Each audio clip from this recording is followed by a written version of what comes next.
আজকে আসলে এই যে এখনো প্রশ্ন খুব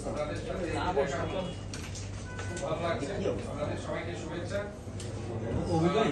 জানেন আমি আপনাদের মধ্যে কোনো যদি সন্দেহ থাকে সেটা অবশ্যই আমাকে জিজ্ঞাসা করার অধিকার আপনাদের আছে, এবং এটা আমি চাই যে একটা জবাবদিহিতামূলক সংস্থাকে আনতে, কারণ আমরা কেউ আইনের বাইরে, দেশের বাইরে ছিল, কানাডার টরন্টো শহর এবং মন্ট্রিয়ালে।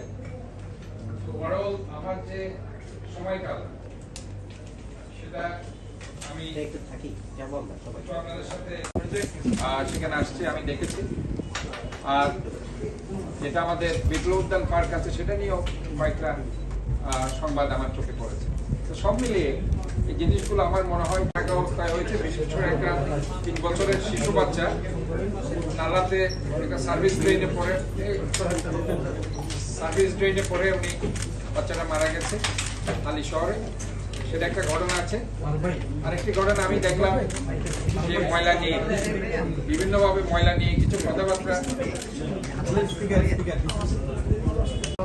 আর যদি আমাদের দায় না থাকে সেটাও কিন্তু আমাদেরকে জানাতে হবে, যে যেটা হয়তো